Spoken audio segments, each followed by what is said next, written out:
Andrew Clennell, we know defence and security are a big part of the coalition's platform, but it's what's happened with the Solomon Islands and China that's meant Labor can actually go on the attack. Talk us through developments today. Well, I think it's quite interesting. What we're seeing now, with the primary vote of both parties being pretty low, Tom, is both sides going hard negative. They know they haven't got a lot of policy to sell. They know their leaders aren't especially popular. So Scott Morrison has doubled down on these comments he made last night in our People Forum, the Sky News People Forum. Essentially, Labor had criticised him during the day, saying he should have sent the Foreign Minister, Maurice Payne, to the Solomons to try and scupper that security deal with China, rather than the junior minister, Zed Sezelja. And then Scott Morrison said, well, Labor's on China's side, which Anthony Albanese called an outrageous slur. Scott Morrison's doubled down on this today. Let's have a listen to that exchange from last night first.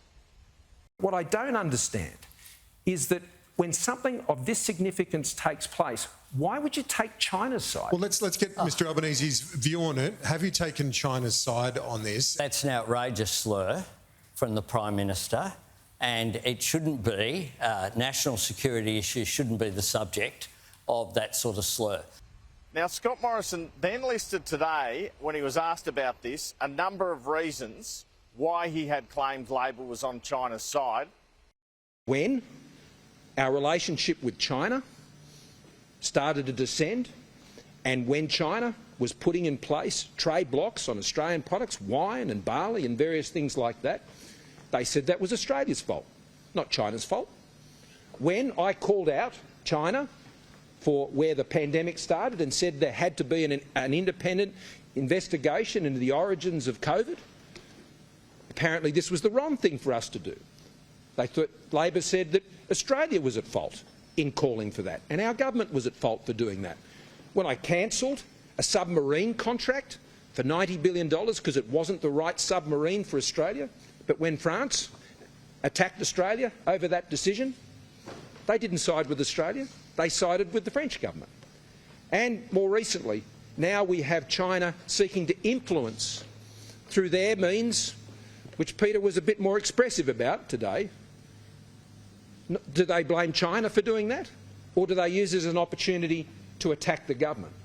So I put to the Prime Minister, does this mean any time anyone criticises your government over foreign policy that they're essentially on China's side? Because that's what he appears to have done here. Basically, Labor had said Maurice Payne should have gone to the Solomons.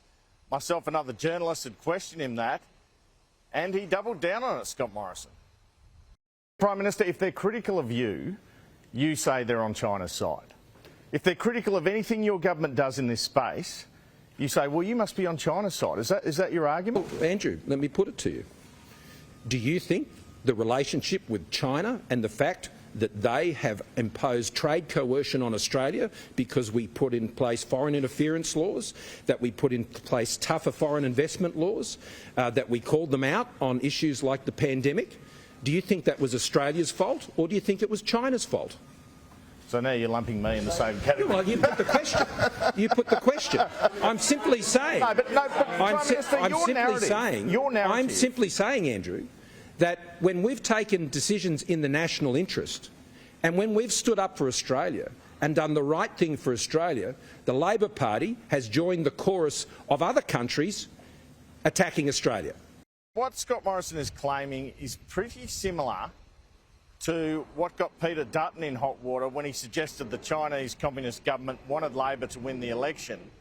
And the head of ASIO, Mike Burgess, said that this was really unhelpful, this sort of politicisation. So Scott Morrison was asked about Burgess's comments, and he was strong again, saying he ran the government and not public servants. Why did you repeat that comment when our national security agencies are saying it is not helpful? It's doing Australia a disservice. Well, see, when you're Prime Minister, you're running the government. Public servants don't run the government. Prime Ministers and their ministers run governments. And I chair the National Security Committee, and I've done so for a very long period of time as Prime Minister, and I've served on it in a number of different capacities. And what is important, particularly when we're dealing with issues that are being risen in an election campaign right now, and challenges were being made about the government's handling of a particular issue, then I think it's perfectly reasonable for me to set out that when the Labor Party has had to choose between taking a position in support of the government on matters of national interest, be it with our coercion that we've faced from China because we've had foreign interference rules, or we've said no on foreign investment decisions, or we've called out on major public health issues, then I would have expected in bipartisanship on national security that there would be a common view. But there wasn't. There was criticism. Now, also, there was talk today of the NDIS, particularly, and not just Labor, but others as well, seizing on one word Scott Morrison said last night. Yes, he said he was blessed, he and Jenny, his wife, were blessed that they'd had healthy children. He said this to a woman who was complaining about NDIS cuts, and she had an autistic son. And I think even the PM pretty much half admitted today this was somewhat of a gaffe, or it came out insensitively. People, including Dylan Alcott, the Australian of the Year, took some offence to this, and Scott Morrison was forced to speak to him about it, make a telephone call to him. So let's hear the exchange last night first. Jenny and I have been blessed. We've got two children that haven't had to go through that. And so for parents with children who are disabled, I can only try and understand your aspirations for those children. And I think that is the beauty of the National Disability Insurance Scheme. And now here's Scott Morrison apologising to anyone who might be offended, but pleading that he in no way meant any offence or what people think he meant in terms of what he was saying. Every single child is precious and a blessing to every single parent.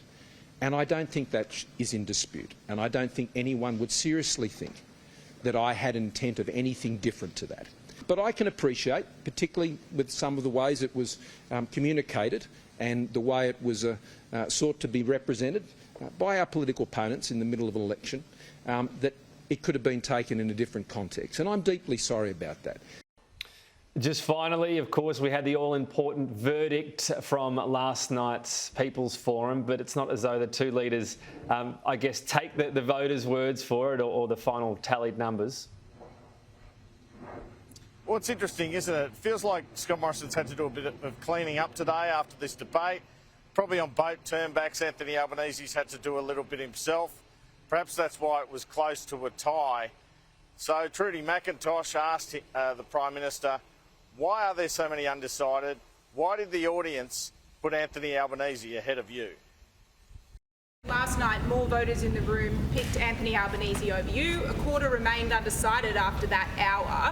What does that say about your chances after last week's gaffes from Anthony Albanese and a double barrel? If you don't win, will you stand down as Liberal leader? What it says is there's 4.5 weeks to go in this election, and Australians are looking carefully, and many of them haven't made up their mind.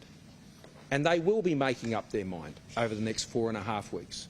What they do know is what they don't know about Anthony Albanese, what they don't know about his plan.